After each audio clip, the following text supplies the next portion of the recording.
والصلاة والسلام على رسول الله وبعد أما بعد بزرگوں بھائیوں، اللہ رب العزت کا بے انتہا کرم، اس کا احسان و فضل کا کہ اللہ پاک نے ہم سب کو مقصد کے فضل و کرم سے اپنے راستے میں نکلنے کی توفیق عطا فرمائی، بے شک بلکہ آگے ہمارا سفر بیرون کے لیے طے ہوا ہے۔ اس پر ہم جتنا بھی اللہ کا شکر ادا کرتے ہیں، یہ بہت بڑا انعام و احسان ملکوں میں جانا ہے۔ اصل سنت کی زندگی کا مقصد ہی ہے، اللہ پاک نے سنت کو عالمی اعتبار سے قبول فرمایا اپنے نبوت کے صدقے میں۔ اسی لیے اللہ کے نبی صلی اللہ علیہ وسلم نے اسی رخ پر امت کو تیار کیا۔ حجۃ الوداع کے موقع پر آپ نے جو ہے عمومی ذمہ داری دی کہ جتنے یہاں موجود ہیں غائبین تک دین کو پہنچانا یہ تم سب کی ذمہ داری ہے۔ لا فلیبلغ الشاہد الغائب۔ اس کا مطلب کیا کہ غائبین سے مراد پوری دنیا میں جتنے انسان ہیں ان تک، قیامت تک کے انسانوں تک دین کے پیغام کو پہنچانا تمہاری ذمہ داری ہے۔ تم لے کر کے اگر اس دین کو دنیا میں جاؤ گے تو انشاءاللہ دین دنیا میں زندہ ہوگا، پھر ان کی اولاد و نسلوں میں اسی طرح سلسلہ قیامت تک چلتا رہے گا۔ یہ اصل مقصد ہے۔ اسی لیے حضرات صحابہ اس پیغام کو لے کر حج کے بعد میں پوری دنیا میں روانہ ہو گئے، جو مختلف ملکوں میں گئے۔ بہت سو کی قبریں دنیا کے ملکوں میں بنی ہوئی ہیں۔ حضرات صحابہ پوری دنیا کے انسانوں کے لیے قیامت تک کے لیے نمونہ ہے۔ ان کی زندگیوں کو اٹھا کر دیکھو تو کہیں ان کی قبریں مختلف ملکوں میں۔ اردو میں تقریباً صحابہ تابعین کی 33,000 صحابہ کی تابعین کی وہاں پر قبریں ہیں۔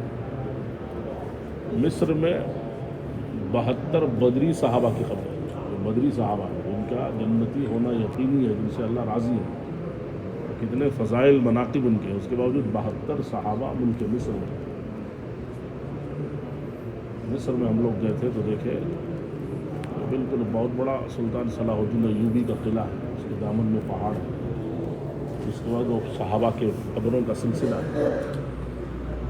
اس کے اور تھوڑا آگے اس طرف آئے تو ہزاروں محدثین، مفسرین، فقہا، مجتہدین کی قبریں،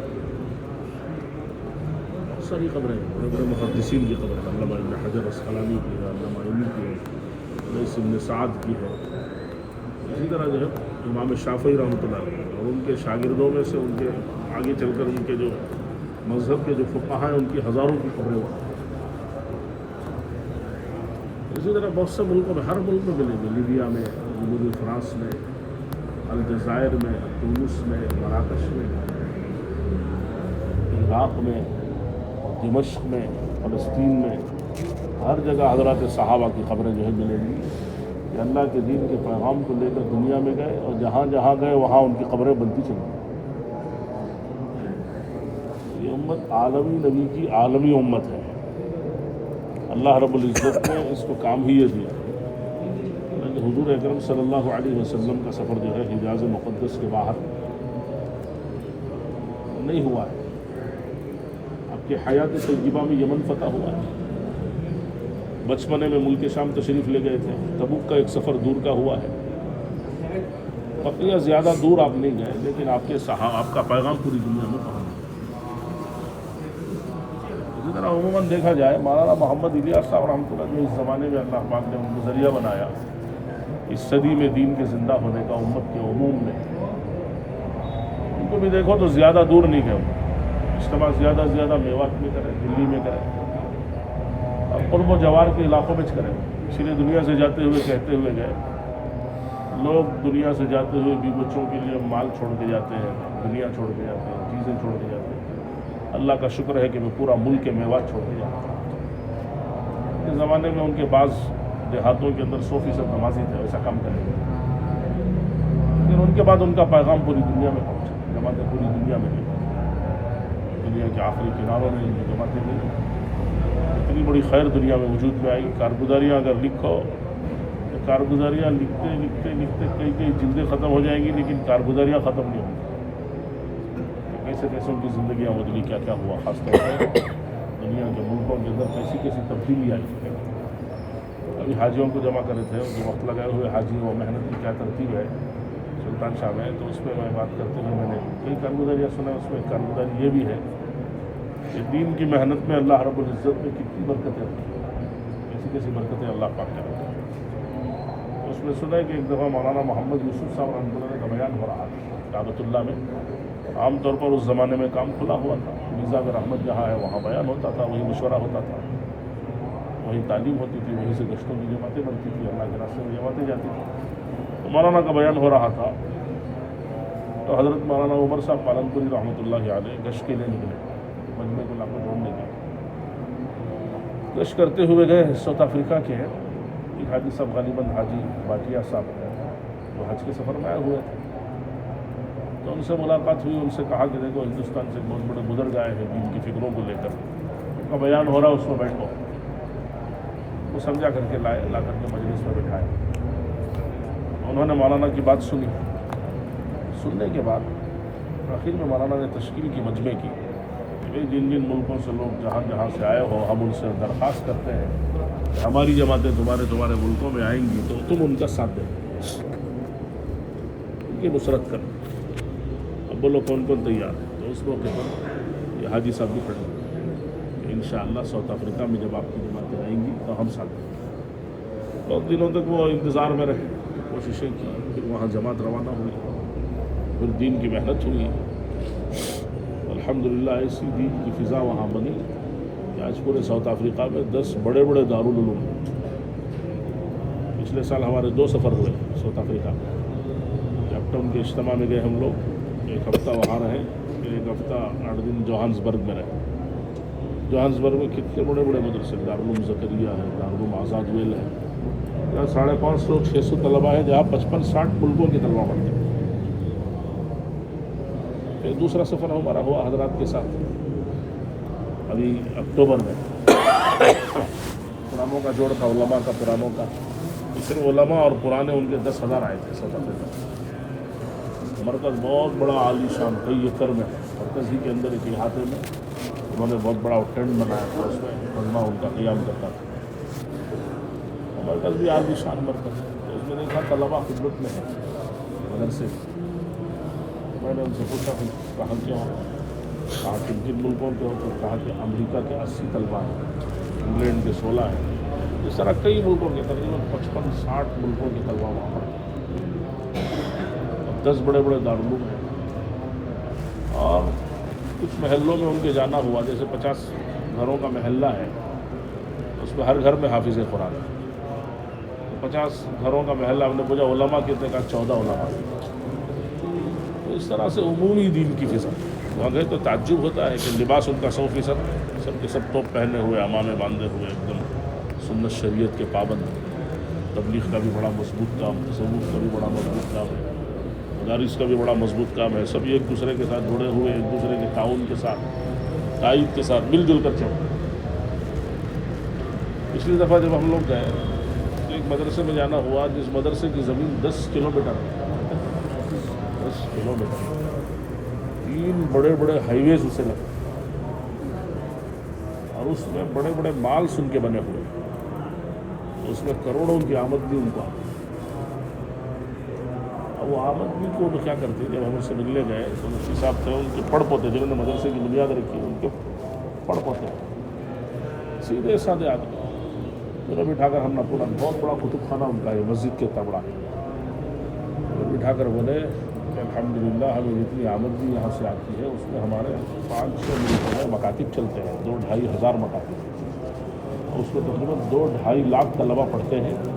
سب ہم اپنے ذاتی پیسوں سے چلاتے ہیں، کسی سے کوئی چندہ نہیں، کچھ نہیں. اساتذہ کی تنخواہیں، وہاں کے انتظامات سب اپنے ذاتی پیسوں سے. ہمارا اللہ پاک نے دیا ہے اس کو پانی کی طرح بہا. مدرسہ بھی کیسا ہے، اندر جانا تو فنگر پرنٹس کے ساتھ اور کتنی سیکورٹی کے ساتھ. کیا ہے جیسے ہمارا یہاں پارک ہے نا، جیسے گولف کا جو پارک ہے، اس طرح پورا مدرسہ ایک دم خوبصورت بڑی زمینوں میں پھیلا. بہرحال یہ ساری چیزیں وہاں پر ہم نے دیکھی اپنی آنکھوں سے. اللہ تعالیٰ نے محنت میں بڑی برکتیں رکھی. انشاءاللہ پھر اسی مہینے میں سفر ہے ہمارا، تیسری دفعہ انشاءاللہ ہم جائیں گے. افریقہ کا سفر ہے، اس میں عمومی اجتماع جوہانسبرگ.